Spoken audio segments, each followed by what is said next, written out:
Hey everybody, it's Jason Blaha here, and today I want to chat with you guys a little bit about something that, I find really fascinating, shocking, and I don't know what else to say about it. It's just really bizarre. People are buying all these green powders. You see people of questionable ethics pushing the green powders, trying to sell them, they're marketing them. And, here's the problem with some of that. These things aren't really regulated. Okay, let's set aside the fact that they probably don't work and fruits and vegetables are better. Okay, let's just set all of that to the side. Let's assume in any world these green powders can actually replace fruits and vegetables, right? That they provide similar, not even have to be the same, but even close to the same health benefits, just in terms of potential.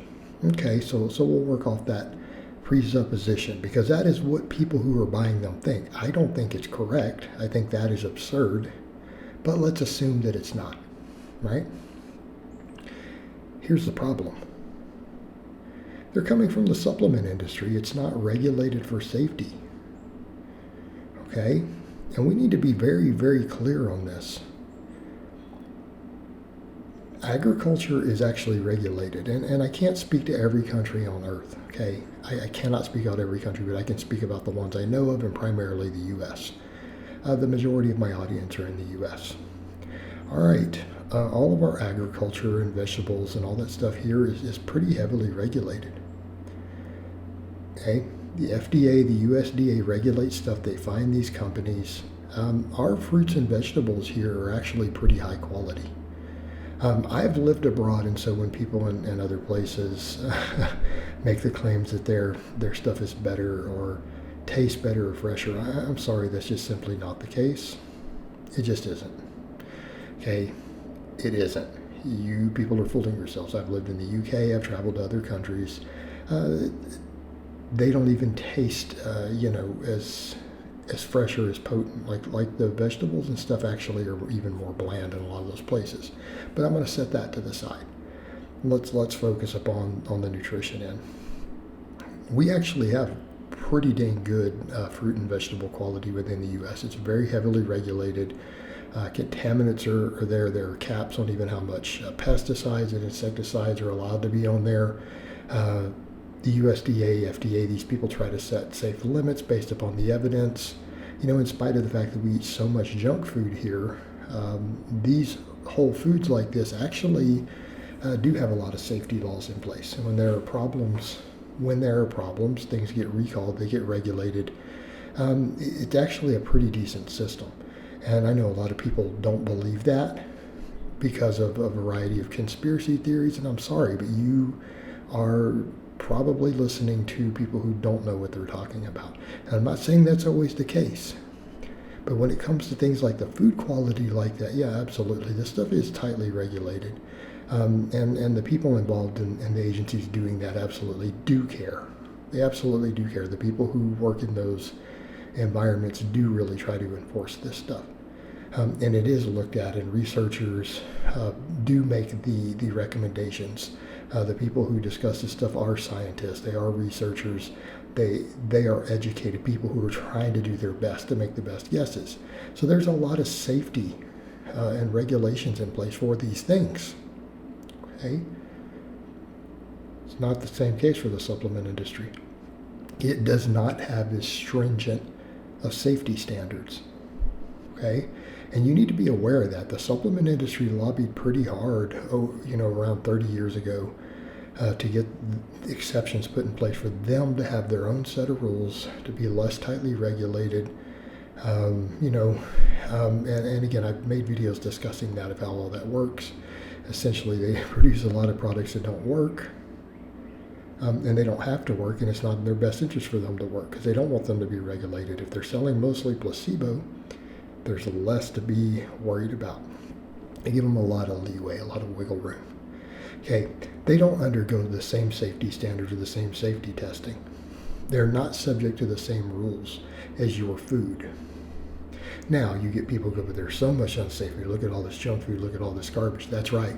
And it has more safety rules and regulation in place than the supplement industry. So first of all, assuming these powders can't even compete with produce, fruits and vegetables and things, let's assume they can even compete with it. You already know there's a higher risk of it being a safety concern right off the bat. Okay? They're also being sold by very unethical people. They're being created by largely unethical people. The people in the supplement companies who run these things know most of their products don't work. So you're already getting stuff from people, of extremely questionable ethics, but they sound good. They're good salesmen, right? Right? Because many of them, but I listen to some of these people who run the companies, or they're high up in them, and people who work for them who are influencers and important figures in the fitness community, right? But they're involved in a shady industry.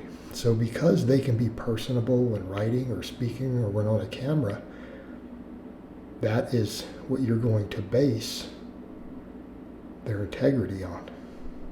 Not the fact that they're already involved in a shady industry that sells 99% scam products. So by default, you should be going, well, wait a minute, maybe they're not that good of a person. A lot of psychopaths can be very charming. That has been noted, right? They're not creepy people. Right? The average psychopath is not someone who you get this creepy vibe from. They're oftentimes very charming, but that's a whole separate topic and area of research. Okay, so you have that. So you already should be questioning the ethics. You should already be looking at, I'm supporting an unethical industry. I'm trusting something that's less regulated than the regular food, hoping to get the same benefits, and then they're expensive. I'm not saying they're more expensive than all fruits and vegetables, but if you go look at the stuff that is reasonably priced, when you stop looking at free-range Peruvian acai kale, and you start looking at normal fruits and vegetables, particularly stuff that are the reasonable budget stuff, they're way cheaper than these powders. So you're paying more money, supporting an unethical industry and unethical people pushing it, because again, even if the influencer's pushing it or podcast hosts or whatever, there's questionable ethics there too. They're pushing it. Okay? You should be questioning their ethics at that point. All right, so you have all that, and then you're going to pay more for it. That's really the conundrum, isn't it? Right? Less regulated for safety, coming from a shady industry, cost more, and that's assuming it even delivers on the promise, which it probably doesn't. I'm just going to go out and say they probably don't. All right, guys, but that's really all I have to say on that today. I hope it's been informative, and I'll talk to you guys next time.